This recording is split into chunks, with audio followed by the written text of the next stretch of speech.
많은 시 중에서 엄마 걱정이라는 비형도의 시가 있습니다. 열무 30단을 이고 시장에 간 우리 엄마 안 오시네. 해는 시든지 오래. 아무리 천천히 숙제를 해도 엄마 안 오시네. 배춧잎 같은 발소리 타박타박 안 들리네. 어둡고 어두워. 금방 창틈으로 고요히 빗소리. 빈방 혼자 엎드려 훌쩍거리던 아주 먼 옛날 지금도 내 눈시울을 뜨겁게 하는 그 시절 내 유년의 민목. 나이 좀 드신 분들은 이 시가 참 마음에 와닿을 것 같고요. 우리 중고등부 학생들은 아직 그럴 것 같지 않아가지고 엄마가 뭐 열무를 30장이 못하는 그래서 엄마와 하나님이라고 하는 미국의 그 시인이 쓴 시를 하나 중고등학생 위해서 읽어드리도록 하겠습니다. 하나님이 손가락을 주셨는데 엄마는 포크를 써라 하지요. 하나님이 목소리를 주셨는데 엄마는 소리 지르지 말라고 하시고요. 엄마는 브리콜리를 먹어라, 시리얼을 먹어라, 당근을 먹어라 하시지만 하나님은 우리에게 메이플 아이스크림을 좋아할 입맛을 주셨잖아요. 하나님이 손가락을 주셨는데 엄마는 손수건을 써라 하죠. 하나님이 물 웅덩이를 주셨는데 엄마는 물장구 튀기지 말라고 하시고요. 엄마 조용히 해, 아빠 주무신다 하시지만 하나님은 찌그러뜨리며 놀라고 우리에게 쓰레기통 뚜껑을 주셨잖아요. 네. 하여튼 엄마와 자식 간에 이런 아름다운 시들이 있어서 아버지에 대한 시도 제가 찾아봤습니다. 그래서 깜짝 놀랐습니다. 왜냐하면 아버지에 대한 시는 굉장히 불만족스러운 시들이 많더라고요. 그래서 아버지는 술만 먹으면 색시를 얻고 집에 들어왔다. 뭐 이런. 그래서 제가 물론 아버지에 관한 시들이 있습니다. 있기는 있는데 아버지 입장에서 굉장히 제가 놀래가지고 아버지 시는 안 찾았습니다.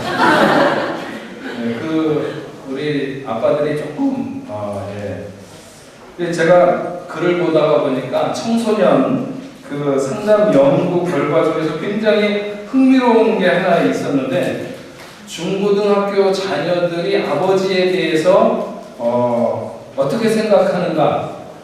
중고등학교 중학생들은 이렇게 두 가지로 아버지가 조금 뭐라 그럴까 따뜻하고 굉장히 좋은 이런 이미지를 가지고 있는 그런 게 있고 고등학생들은 약간 그 아버지에 대한 불만족이 있는데 중학생이나 고등학생 모두의 공통적으로 가진 생각 중에 하나는 어린애 같은 아버지.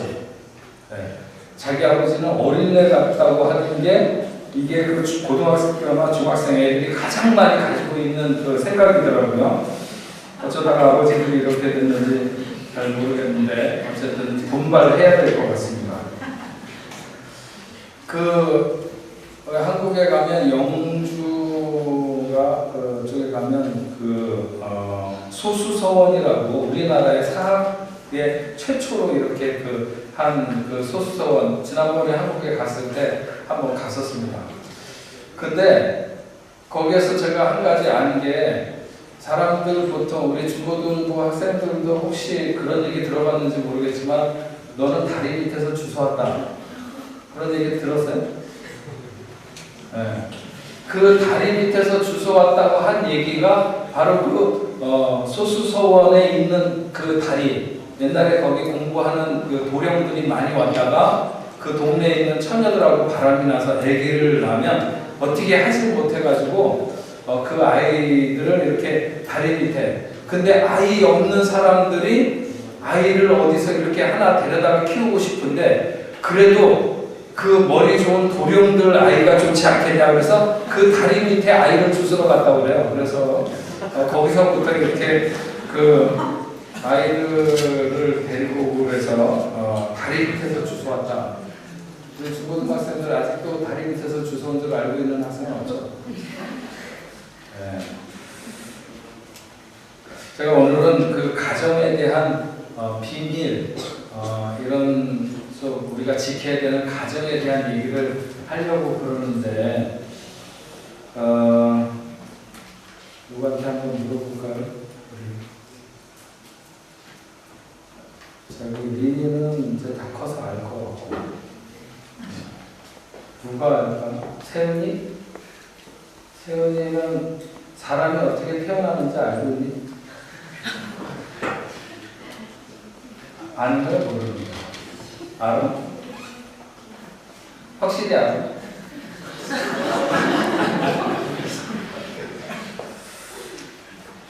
생볼 시간은 아니지만 우리 중고등부 학생들은 조금 부끄러울지도 모르겠지만 어쨌든 사람이 태어나는 거는 정자와 난자가 만나가지고 수정이 이루어지고 생명체가 이렇게 생기게 되고 그 자식에게 있어서는 더할 나위 없는 궁전 같은 엄마의 자궁 속에서 아이가 이렇게 자라가지고 결국 세상에 나오게 되는데 제가 하고 싶은 얘기는 정자가 난자를 만나러 가는데 동시에 몇 명쯤, 몇 명이라고 아직 몇 개쯤이 출발하는지 알아? 세훈이? 모르지? 알면 상하지. 몰라도 돼. 한 2억에서 3억 개쯤의 정자가 출발을 해서 난자를 만나러 가요. 그래서 그 중에 한 개가 난자를 만나서 여러분들이 태어나게 되는 거예요. 그러니까 사람들이 잘 생각을 안 하지만 여러분들은 이미 태어날 때부터 이 3억 분의 1 정도의 경쟁률을 뚫고 여러분들이 세상에 온 거예요. 여러분들의 엄마도 마찬가지고 아빠도 마찬가지야. 그러니까 여러분들이 여러분의 엄마와 아빠 밑에서 그런 관계로 태어나려면 적어도 8억 분의 1 정도의 확률을 가지고 만난다는 거예요. 얼마나 놀라워요. 근데 여러분의 엄마 아빠는 또 할아버지와 할머니가 만났는데 또 그만큼이니까 이건 도저히 계산할 수도 없을 만큼 오늘 여러분들이 세상에 나서 여러분들의 부모와 자식의 관계를 갖는 것은 이런 엄청난 신비와 비밀 속에 태어난다고 하는 것이죠. 네. 결코 우리는 한 사람도 예사로운 존재가 세상에 없다. 또 한 가지 놀라운 건요. 정자와 난자의 크기가 얼마나습니까? 아십니까? 우리 어른들. 애들만 물어보니까 저기 집사님 아세요? 물어보지 말겠지.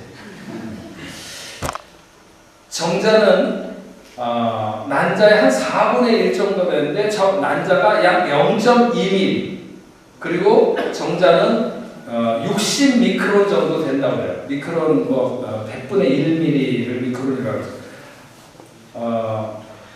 어쨌든 굉장히 작은 눈으로 확인할 수 없을 정도로 굉장히 작은 그런 곳에서 그런 정자가 그렇게 작은 난자를 만나는데 거기에 얼마나 놀라운 것들이 다 들어있느냐는 거예요. 우리 성지 보면 안 봐도 목사님 딸이구나. 다들 그렇게 얘기를 한다고. 그게 그 작은 눈에도 안 보이는 거기에 다 들어가가지고 태어난 거예요. 저만 닮았습니까? 우리 자기 오빠들, 언니, 할머니, 할아버지, 이모 그런 모든 사람들의 그런 조금씩 있는 특성들을 어떻게 그렇게 절묘하게 다 가지고 태어나는데 거기에 눈에도 보이지 않는 거기에 그게 다 담겨 있는 것입니다. 식성도 마찬가지죠. 네. 식성도 어쩌면 그렇게 닮았는지 그리고 살아가면서 삶의 스타일 점점 누군가가 어떤 시인이 그렇게 얘기를 하잖아요. 자기 아버지 너무 자기가 싫어서 정말 제가 찾아보는 시 중에서 자기 아버지 막 정말 자기는 개에게 태어났다. 아버지에게 태어난 게 아니라 개에게 태어났다. 이렇게 고백을 하는데 어느 날 거울을 보니까 거울에 자기는 없고 자기 아버지만 있더라고요. 이게 얼마나 놀라운 일입니까? 그 눈에도 안 보일 그 작은 것에 어쩌면 그렇게 오묘하게 어쩌면 그렇게 놀랍게 그런 것이 거기에 다 들어있을까요? 자식 키워보신 분들은 너무 잘 아시잖아요. 그래서 어쩌면 그렇게 에비를 닮았니 하는 그게 정말 하나도 안 보이는 거기에 하나님이 다 담길 수 있도록 세상에 아무리 컴퓨터가 아니면 무슨 나노가 어쩌고 해도 그렇게 직접시킬 수는 없다고 생각합니다. 그 작은 것에 어떻게 그 많은 것들을 담고 있느냐. 너무 신비롭고 놀랍지 않습니까? 하나님은 가정의 출발에 이런 놀라운 신비로움을 거기다 두신 거죠. 그래서 에베소서 5장 31절에 보면 이렇게 말씀되어 있습니다. 그러므로 사람이 부모를 떠나 그의 아내와 합하여 그 둘이 한 육체가 될지니, 이렇게 얘기를 하고 그 다음 절에 이 비밀이 크도다. 이 비밀이 크도다. 나는 그리스도와 교회에 대해서 말하노라. 이거 제가 이번 지난 주간에 영국에 에베소서를 공부하러 갔다 왔잖아요. 에베소서가 6장까지밖에 안 되는 겁니다. 근데 4일 동안 에베소서를 공부하는데 너무 놀라운, 하나님께서 에베소서는 교회에 대한 것을 많이 얘기하고 있습니다. 근데 그 교회에 얼마나 놀라운 신비를 그 속에 두고 있는지, 우리가 이렇게 교회를 이루고 함께 교회 생활하는 것이 이게 보통 신비로운 일이 아닙니다. 그냥 덜렁덜렁 다니고 그러니까 그냥 교회 다니는 거, 내가 다니고 싶으면 다니고 말고 싶으면 나는 이런 것 같지만, 마치 그 작은 정자와 난자를 통해서 엄청난 신비로운 역사가 일어나는 것과 마찬가지로 그리스도와 교회 사이에 이런 놀랍고 엄청난 일이 숨어져 있다. 그게 에베소서가 가지고 있는 그 보화와 같은 말씀입니다. 제가 언젠가 이 에베소서의 말씀을 여러분들과 같이 공부하는 시간이 있으리라고 생각합니다. 오늘은 교회, 가정에 대해서 얘기를 하려고 하는데, 하나님은 세상에 가장 신비로운 그리스도와 교회의 관계를 남자와 여자가 만나서 한 가정을 이루는 그곳에 그 신비를 고스란히 두셨다는 거죠. 그런데 오늘날의 이 가정이 너무나도 휘청거리고 위기에 빠져 있다. 그래서 오늘 가정의 달을 맞아서 어버이 주일이긴 하지만, 어버이 주일이라고 어버이의 은혜를 찬양하는 주일은 아닙니다. 그분들의 은혜를 감사하지만 더 중요한 것은 우리가 대부분 여기 있는 분들이 젊으니까 우리가 지켜야 되는 가정, 하나님이 놀라운 은혜로 허락하신 이 가정이 어떻게 지켜져야 되는가를 생각을 하면서 은혜를 받았으면 좋겠습니다. 오늘 읽은 말씀은 엘리멜렉이라고 하는 사람의 가정에 대해서 얘기를 하고 있습니다. 유다 베들레헴 사람이죠. 그의 부인은 나옴이라는 여인이었고 그에게는 말론과 기련이라고 하는 두 아들이 있었습니다. 이 사람들은 자기네가 살던 베들레헴을 떠나서 모압이라고 하는 곳에 가서 살다가 거기에서 이 엘리멜렉이 죽게 됩니다. 남겨진 두 아들은 오르바라고 하는 여자와 루시라고 하는 여자를 만나서 결혼을 하게 됩니다. 그런데 얼마 지나지 않아서 그의 두 아들이 다 죽습니다. 그래서 결국은 시어머니인 나오미와 두 며느리만 남게 됩니다. 이것이 오늘 우리 집사님 읽은 본문입니다. 정말 간단하게 요약할 수 있지만, 그러나 한 가정으로 보게 되면 엄청난 비극과 슬픔이 이 가운데 있는 것을 알 수 있습니다.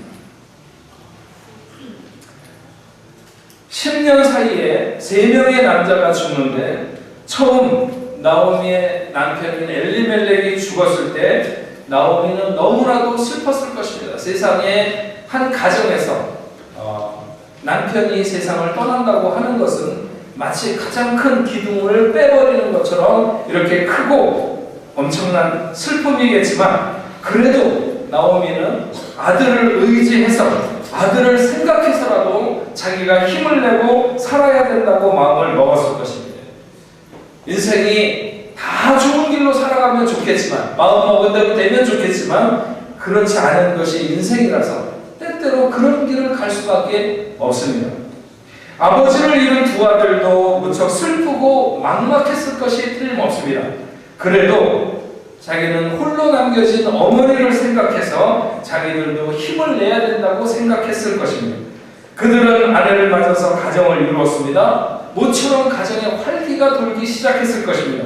그런데 그 시간이 길지 않았습니다. 아마도 어느 한날에 이 두 아들이 한꺼번에 죽게 된 것 같습니다. 세상에 비통한 일이 있어도 이렇게 비통한 일이 어디 있겠습니까? 남자 셋, 여자 셋이 살던 집안에 남자 3명이 죽고 여자 3명만 남게 됐습니다.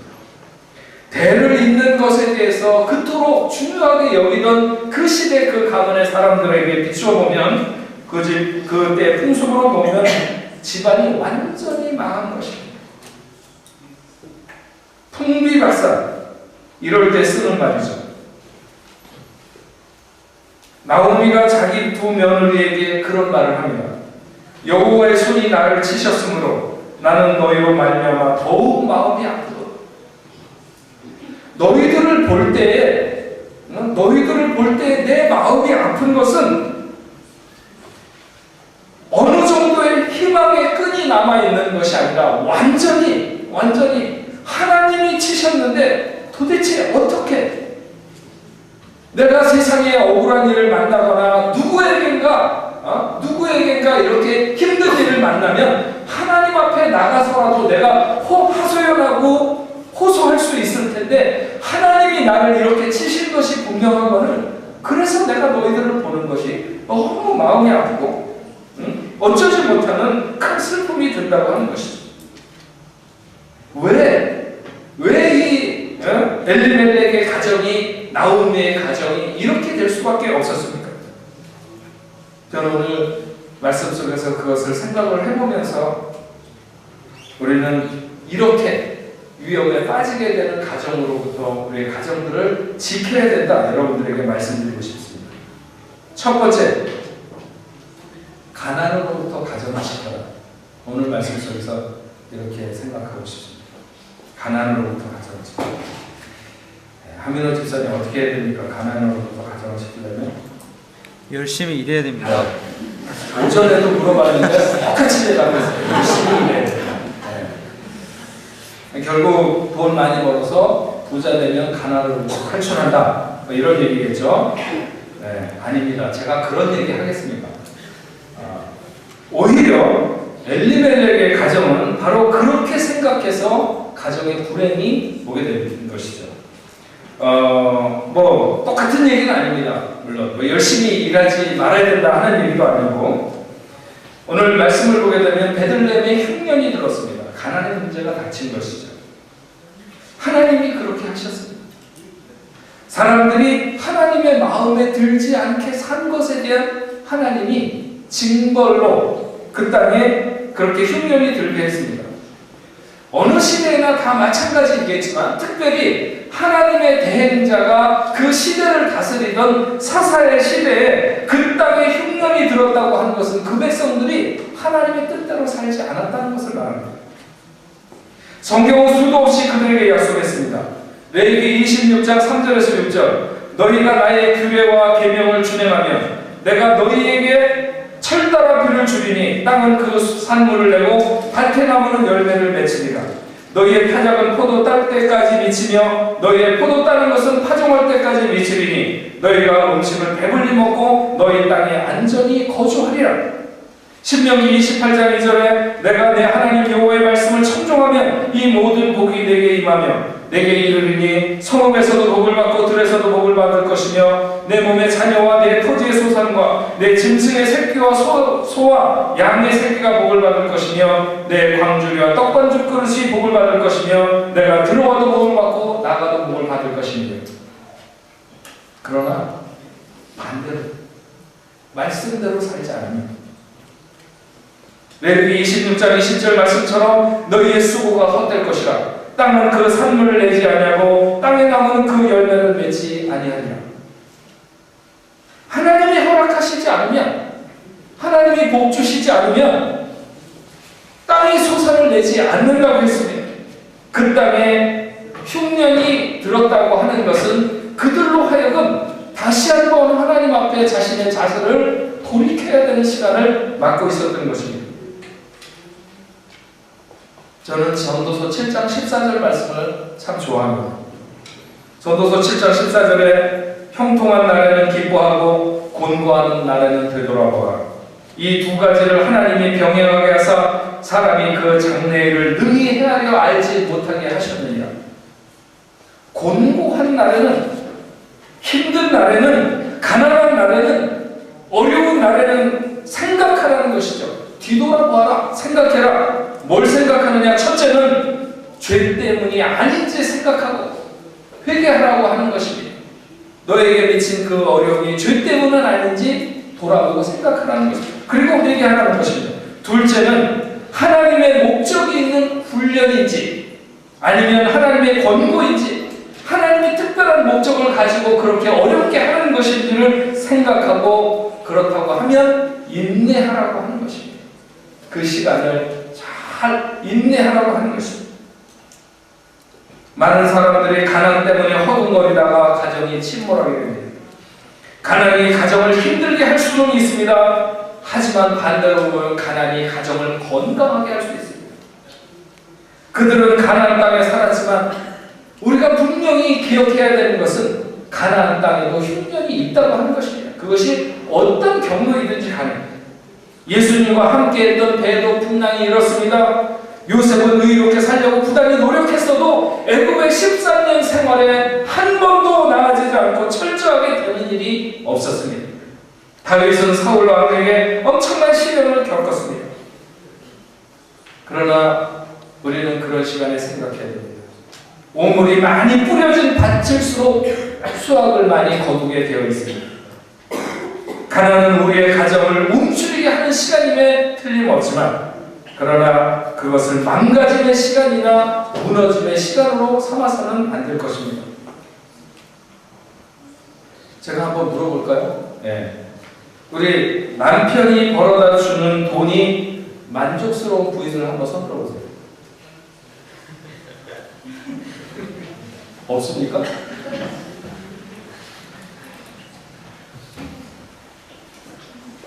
네, 저는 그래도 한 두세 분은 있을 줄 알았는데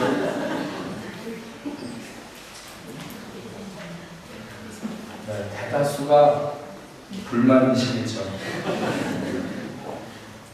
만족스럽지 못한 그 봉투를 받아들 때 우리 자매님들 참 쓸 일은 많고 돈은 적고 그래서 남편이 믿고 자신이 한없이 한심해 보이고 이거 기다리면서 사나 뭐 이런 생각도 드시죠?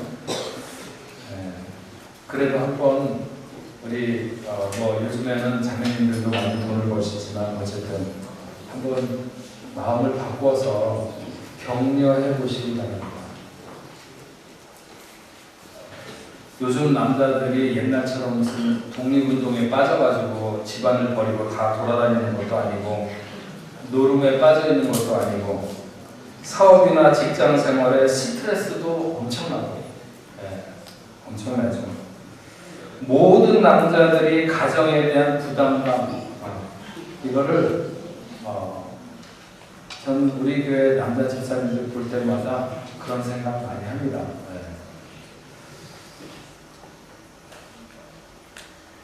근데 이 남자들이 자기 부인들로만 힘을 얻으면 세상 어디에 가서든지 당당하다고 그러네요. 그러니까 좀 여러분들 좀 격려하시면 좋을 것 같아요. 어저께 남자 집사님들이 운동을 했는데 우리 황주 집사님이 쌀을 한 포대 받았는데 만세를 불렀어요. 집에 가서 아내가 기뻐할 것을 생각을 하고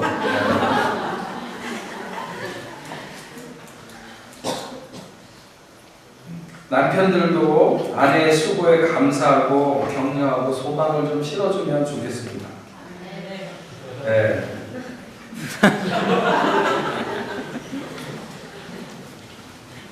아내들도 내가 기도하고 있으니까 좀만 더 힘을 내라고 이렇게 남편을 격려하고 가난이 힘들게 할 때 우리는 좀 더 생각을 하고 기도하고 또 서로를 격려하고 세워서 오히려 그런 시간을 가정이 든든한 시간이 되도록 해야 됩니다.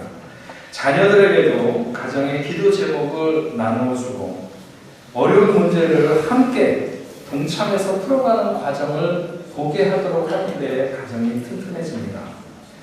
가난의 문제는 가정을 믿음의 가정으로 바꾸는 데 아주 좋은 기회가 됩니다. 하나님을 더 의지하는 기회가 되고 또 하나님께 더 매달리는 기회가 되고 하나님의 뜻을 더 이해하는 기회로 삼아야 될 줄로 믿습니다.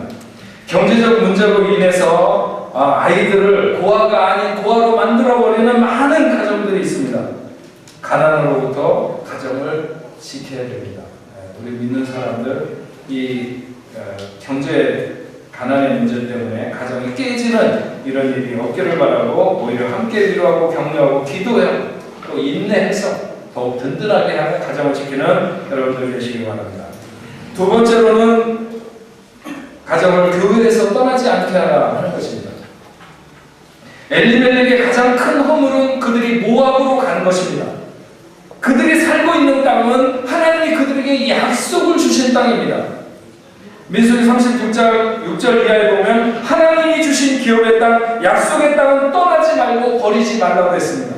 엘리멜렉은 흉년을 피해서 잠시 피해 있다가 돌아오겠노라고 생각을 하고 떠났는지 모르겠지만 영영 돌아오지 못했습니다. 하나님의 특권을 포기한 것입니다.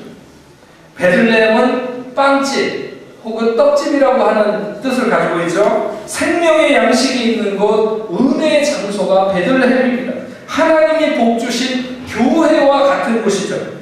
모압으로 간다고 하는 것은 세상으로 가는 것을 말하는 것입니다. 모압, 지난번에도 한번 말씀드렸지만 모압은 아버지의 소생이라는 뜻입니다. 아브라함의 조카 롯이 소돔과 고모라 성이 멸망한 이후에 딸과의 사이에서 자식을 낳게 되는 그 아들이 모압이고 그 후손이 모압 족속들입니다. 그들은 이스라엘을 적대시했고 이스라엘들이 출애굽을 해서 가는 길을 방해했습니다. 하나님은 이스라엘 백성들에게 말하기를 모압 사람들은 영원히 이스라엘의 총회에 들어오지 못하리라 이렇게 신명기 23장에 말했습니다. 모압 땅에는 먹을 것이 조금 더 있었는지 모릅니다. 그러나 그곳은 타락했고 우상을 섬겼으며 잘 산다는 것을 쾌락에 두고 있었던 사람들입니다. 엘리멜렉은 잘 살기 위해서 세상으로 갔습니다. 그러나 거기에서 선구자가 모두 죽게 되는 이런 비극을 만나게 됩니다. 롯기 1장 2절에 보게 되면 그 사람의 이름은 엘리멜렉이요 그 아내의 이름은 나오미요 그의 두 아들의 이름은 말론과 기르니니 유다 베들레헴 에브라 사람이로라. 에브라스는 베들레헴의 옛 이름입니다. 거기에서 야곱의 아내 라헬이 죽었고 미가 선지자는 나중에 그 베들레헴에서 메시아가 태어날 것이라고 예언하게 됩니다. 엘리멜렉은 베들레헴 사람입니다. 그곳이 하나님이 주신 복의 기업이 있는 거기에 하나님이 주신 복의 기업이 있는 곳입니다. 그들의 실패는 그곳을 떠나는 것입니다. 하나님은 우리에게 신앙을 위한 은혜의 공동체 파리 땅에 살아가면서 이 교회를 중심으로 해서 신앙생활을 하도록 이 아름다운 공동체를 하나님이 우리에게 주셨습니다. 반드시 그 공동체를 중심으로 신앙생활을 성장시키고 살아가도록 하셨습니다. 엘리멜렉이 모압으로 간 것은 영적인 삶보다는 육적인 삶을 우선적으로 추구하고 떠난 것입니다. 우리가 요즘 출애굽기에 대해서 공부하고 있지 않습니까? 출애굽 특별히 거기 광야를 지날 때, 광야를 지날 때 가장 요구되는 것은 자기를 부인하는 것입니다. 추 광야에서 마라의 쓴물을 만난 것처럼 우리의 기대가 무너질 때, 신 광야에서 양식이 떨어지는 것처럼 경제적으로나 육체적으로 문제가 올 때, 르비딤처럼 인생이 드라이해지고 목마름을 경험하게 될 때, 아말렉 사람들을 만난 것처럼 사람 원수를 만나서 힘들고 어려울 때 이런 어려움이나 힘겨움 속에서 우리는 애굽으로 돌아가기를 꿈꾸는 것이 아니라 더 세상을 내려놓고 더 육신적인 욕망을 버리며 십자가 중심으로 하나님 중심으로 성령님 중심으로 영적인 생수가 나는 그 반석으로 나가라고 하는 것이 광야 생활에서 우리가 배워야 될 점인 것입니다. 모압에서 베들레헴은 그렇게 먼 곳이 아닙니다. 나중에 가보시면 알지만 골짜기 하나 건너가면 되는 곳입니다. 세상은 교회로부터 멀리 있지 않습니다. 잠깐 떠나 있다가 돌아오리라 생각했는지도 모릅니다. 그러나 엘리멜렉과 두 아들은 영원히 돌아오지 못했습니다. 많은 사람들이 신앙의 안정보다는 생활의 안정을 원합니다. 그러나 그것은 진정한 안정이 거기에 있지 않습니다. 신앙의 성공보다는 사업의 성공을 더 간절히 원합니다. 그러나 그것은 위태로운 바람입니다. 하나님의 복을 바라보고 기대하면서 나가는 삶이 되어야 할 것입니다. 철저히 교회 중심적으로 가정생활을 할 수 있는 우리 뽕레포교의 모든 가족들, 자녀들 아무리 뛰어나게 키워도 하나님과 멀리 키우면 그것은 실패하는 것입니다. 이제 조금 있으면 여름 바캉스에 많은 분들이 여행도 하시고 한국도 가시고 그러는데, 어떤 분들은 여기에서 한국 가면 교회까지 한 2달 푹 쉬었다가 그래가지고 돌아오시는 분들이 있어요. 우리가 인생의 긴 여정에서도 정점을 교회로 해서 신앙생활을 해야 되지만 짧은 시간 우리가 어디에서든지 먼저 하나님 앞에 나가려고 하는 교회를 찾는 이런 신앙의 삶을 사는 여러분들이 되어야 될 줄로 믿습니다. 잠시 떠나려고 하다가 영원히 돌아오지 못합니다. 이런 비극이 없어야 될 것입니다. 마지막으로 세 번째, 신앙교육으로 가정을 지켜야 된다, 이렇게 말씀드리고 싶습니다.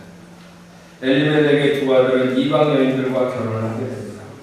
그것은 그들에게 금지되어 있었던 일입니다.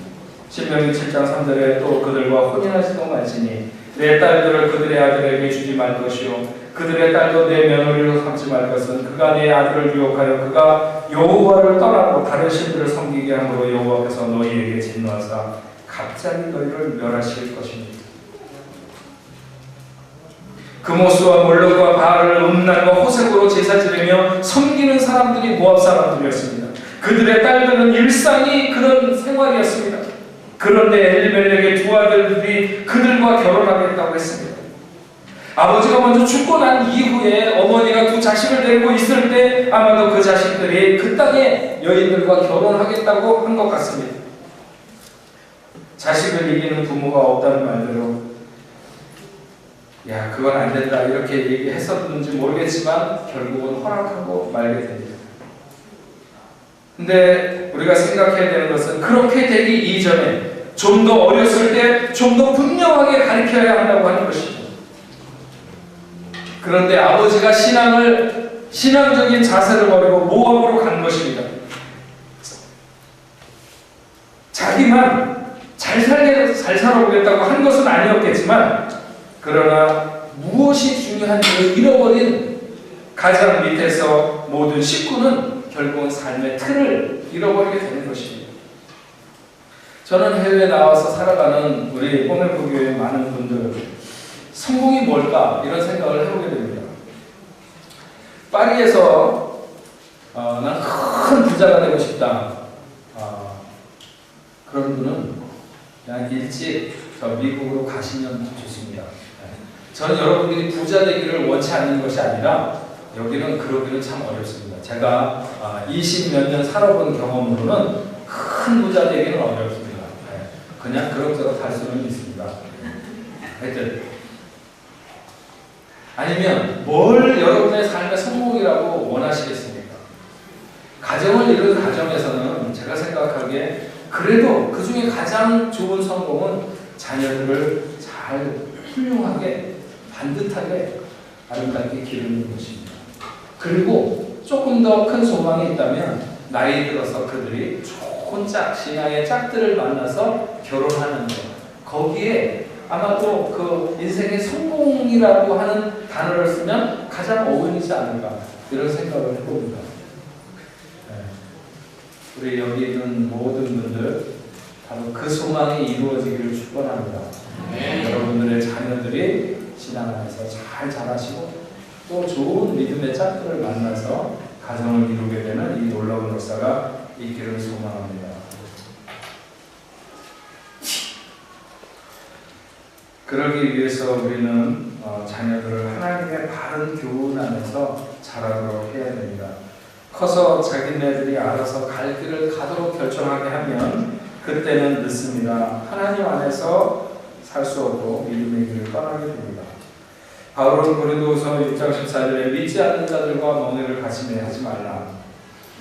어저께 어느 장로님하고도 얘기를 하는데 사업가 중에서 정말 믿는 사람, 믿는 파트너를 만나기가 너무 힘들다고 하는 것입니다. 그냥 세상적으로 좋은 사람들만이 있는 것 같지만 왠지 그들과 좀 더 깊은 관계로 들어가서 사업을 하려고 할 때 마음에 걸린다는 거죠. 하나님의 뜻이 아닌 것 같다는 거예요. 저는 그게 바른 통찰력이고 정말 사업을 하는 사람은 믿음의 사람들과 함께 할 수 있는 이런 소원을 가져야 되고 또 거기에 하나님의 축복을 받아야 될 줄로 믿습니다. 어느 학자의 연구에 의하면 이 두 아들이 결혼한 모르바와 롯은 암사슴과 붉은 장르라고 하는 이름의 뜻을 가지고 있다고 합니다. 충분히 아름다웠을 것입니다. 그들이 결혼하고 싶었던 점이 분명히 있었을 것입니다. 그러나 그 이전에 그들에게 새겨야 될 원칙이 있었는데 그것은 하나님의 뜻이 아니었다고 하는 것입니다. 물론 나중에 결국 룻이 다윗의 왕가에 그렇게 할머니로 등극하게 되거나 아니면 나중에 결국 예수 그리스도가 탄생하는 가게에 들어가게 되는 것은 또 그 슬픔과 비극의 그 가운데서 하나님의 역사하시는 뜻이 있었지만 그러나 틀림없이 하나님이 원하시는 것은 믿지 않는 자와 멍에를 같이 하지 말라. 그 이방의 여인들과 결혼하지 말라고 했던 그 명령은 그들에게 살아있었습니다. 오늘 우리가 하나님의 말씀으로 지금 무슨 국제 결혼을 하지 말라 이런 뜻하고는 전혀 다른 것이고 지금은 우리가 하나님의 말씀, 하나님의 그 뜻 그것을 철저하게 교훈해서 내 삶에 적용하면서 살아가는가 또 내 자녀에게 그렇게 교훈하고 있는가 생각해 봐야 됩니다. 적당한 신앙생활로 자녀를 기르는 것처럼 세상에 안 좋은 것은 없습니다. 그냥 대강 믿으면서 교회 데리고 다니는 자식을 교회 데리고 다니는 부모는 안 됩니다. 이거는 매우 위험한 일입니다. 정말 진실되고 참되게 신앙생활하면서 자녀를 키워서 자녀들이 성장했을 때 부모님의 신앙으로 내가 오늘 이 자리까지 왔다고 고백할 수 있게 하면 그의 노년에도 그의 가정에도 기쁨이 있을 줄로 믿습니다. 가정은 신비로운 비밀을 두신 하나님이 정말 가장 그 신비로운 비밀을 두신 인간의 기본 공동체입니다. 하나님은 가정들이 바르게 지켜지기를 원하십니다. 가난 때문에 구멍에 빠져서도 안 되고 교회를 떠나는 가정이 되어서도 안 되고 신앙교육이 무너져서도 안 됩니다. 그리스도께서 교회를 위하듯이 가정의 구성원들은 가정을 지키기 위해서 자녀는 자녀대로 부모는 부모대로 그래서 이 시대에 어느 세력도 침범할 수 없는 가장 큰 울타리가 되고 방패가 되고 또 그 안에 기쁨이 충만한 그런 가정을 잘 지켜나가시는 우리 뽕내포교회 성도 여러분 되시기를 주의 이름으로 축원합니다. 기도하겠습니다. 하나님 아버지, 오늘은 어버이의 은혜를 기억하는 다시 한번 우리를 낳으시고 길러주신 어버이의 은혜를 생각하는 그런 주일입니다. 하나님, 특별히 이 어버이 주를 맞아서 엘리멜렉의 가정을 생각하며 그 가정이 왜 그렇게 무너지게 되었는지를 돌아보면서 우리의 가정들을 다시 한번 견고하게 지키기를 원합니다. 가나안의 때에 내가 어떤 자세를 갖느냐 하는 것이 매우 중요합니다. 우리들로 하여금 그 가난이 갖는 문제로부터 우리가 가정을 지킬 수 있도록 주여 도와주시옵소서. 또 우리의 가정들 하나님께서 함께하여 주셔서 정말 이 시대에 가장 신비로운 그런 비밀을 허락해 주신 그 가정들을 하나님 잘 지켜나갈 수 있는 저희들 뽕내포교회 성도들이 다 다 될 수 있도록 하나님 도와주셨기만을 간절히 바라고 원합니다.